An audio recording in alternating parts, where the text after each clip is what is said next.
Start. ચીનની સરમુખત્યારશાહી પર તો 10 સિઝનની વેબ સિરીઝ બની શકે તેમ છે. ચીનમાં જીવવું એટલે સળગતા રસ્તા પર ખુલ્લા પગે ચાલવા સમાન છે. ગ્રાફિક નોવેલ વી ફોર વેનડેટામાં એલન મુરેએ લખ્યું છે, જનતાએ સરકારથી નહીં પરંતુ સરકારોએ જનતાથી ડરવું જોઈએ. તેની આ ઉક્તિ લોકશાહીનું હોકાયંત્ર કહેવાય છે. જ્યાં જનતા સરકારથી ભયભીત હોય ત્યાં સમજી લેવાનું કે વહાણ અવળી દિશામાં જઈ રહ્યું છે. ચીનમાં વિકાસ છે, પણ સામાન્ય લોકોને એ વિકાસનો કોઈ આસ્વાદ નથી, કારણ કે તેઓ ડરેલા છે. કાયદાનો ભય અને સરકારનો ભય બંને અલગ બાબત છે. કાયદાનો ભય લોકશાહી દેશોમાં પણ હોય છે અને હોવો જોઈએ.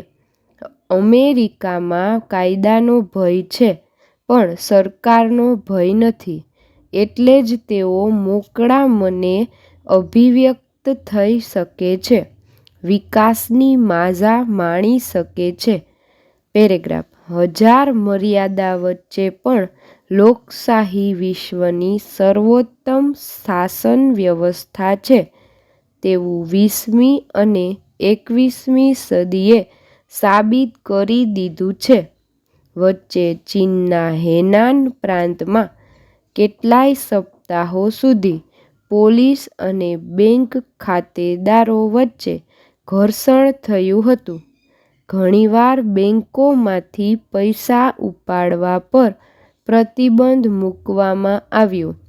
બેંક ઓફ ચાઇનાએ કહ્યું કે અહીં જમા થયેલ રૂપિયા એક રોકાણ છે, તેને ઉપાડી શકાશે નહીં.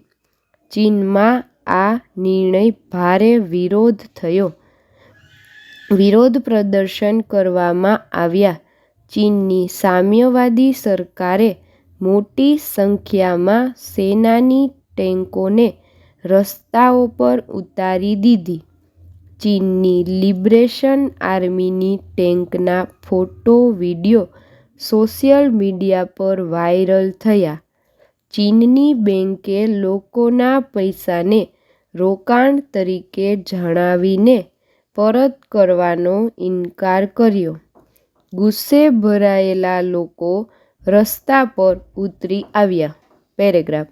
હેનાનના ઝોંગઝોઉમાં બેંક ઓફ ચાઇના શાખાની સામે 1000થી વધુ વિરોધીઓ એકઠા થયા હતા. જોરશોરથી પ્રદર્શન કર્યું હતું, પરંતુ ચીની સત્તાવાળાઓ તેમની માંગને અવગણી. અહેવાલ મુજબ, હેનાનમાં બેંક ઓફ ચાઇનાની ઓફિસ સામે થઈ રહેલી જંગી વિરોધને ડામવા માટે ચીની પીપલ્સ આર્મ્ડ પોલીસ ફોર્સના કેટલાક લોકો સિવિલ વેશમાં પહોંચ્યા હતા. આવી ઘટના બનવા પાછળ ચીનમાં થતો ભ્રષ્ટાચાર જવાબદાર છે. ચીનમાં સ્થાનિક સરકારોની આવકનો મોટો હિસ્સો જમીનને, ખાસ કરીને રિયલ એસ્ટેટ ડેવલપર્સને લીઝ પર આપીને મળે છે.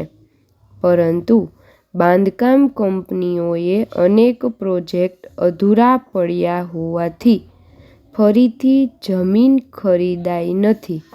આને કારણે સ્થાનિક સરકારની આવકને અસર થઈ. પેરેગ્રાફ.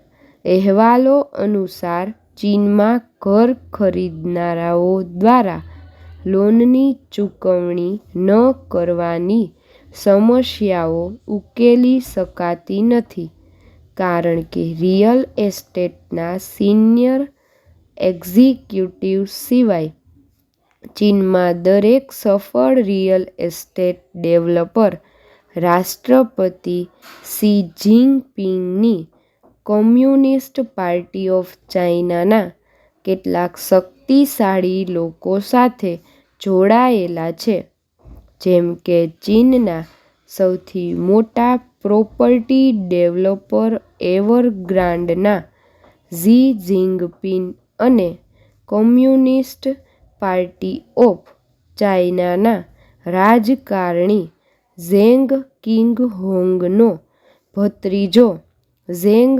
બાઓબાઓ પૈસા કમાવા માટે રિયલ એસ્ટેટના વ્યવસાયમાં સીધા સંકળાયેલા છે. પેરેગ્રાફ. સરળ રિયલ એસ્ટેટ ડેવલપર્સે તેમના કામો કરાવવા બદલ સરકારી અધિકારીઓને લાંચ પણ આપવી પડે છે. તેથી જો ચીનની કમ્યુનિસ્ટ પાર્ટીના ટોચના નેતાઓ અધૂરા પ્રોજેક્ટ્સ અને રિયલ એસ્ટેટમાં ભ્રષ્ટાચારની તપાસ કરવા માગે છે, તેથી તેમને પોતાના પ્રિયજનો સામે પણ કાર્યવાહી કરવી પડશે. આ ઘટનાએ સમગ્ર વિશ્વને ફરીથી તિયાનમેન સ્ક્વેરની યાદ અપાવી હતી.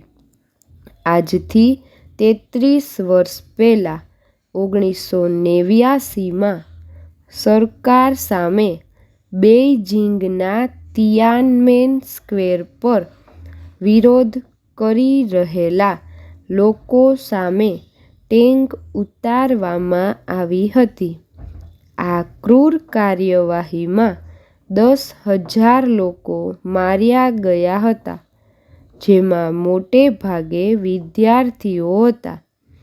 2022ના ઘટનાક્રમને તિયાનમેન 2.0 તરીકે ઓળખવામાં આવ્યો. પેરેગ્રાફ. તિયાનમેન ચોક નરસંહાર સાથે ચીનમાં લોકતંત્રનું સ્વપ્ન અવસાન પામ્યું. ચીનમાં તિયાનમેન પર થયેલા આ નરસંહારને ઇતિહાસમાંથી દૂર કરવાના તમામ પ્રયાસો કરવામાં આવ્યા હતા.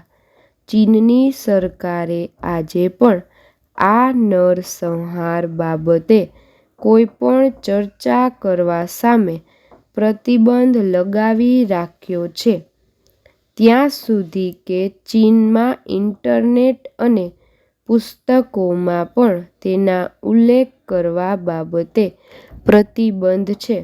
આવી જ ઘટનાઓ ફરી બની ત્યારે રાષ્ટ્રપતિ શી જિનપિંગ મૌન સેવીને બેઠા રહ્યા. અત્યારે તો જિનપિંગ ચીની કોમ્યુનિસ્ટ પાર્ટીના સ્થાપક માઓ ત્સે તુંગ જેટલું કદ હાંસલ કરીને બેઠા છે. જિનપિંગને પાર્ટીના કોર નેતા બનાવી દેવામાં આવ્યા. તેમની પહેલાં આ હોદ્દો માત્ર માઓ ત્સે તુંગને જ આપવામાં આવ્યો હતો.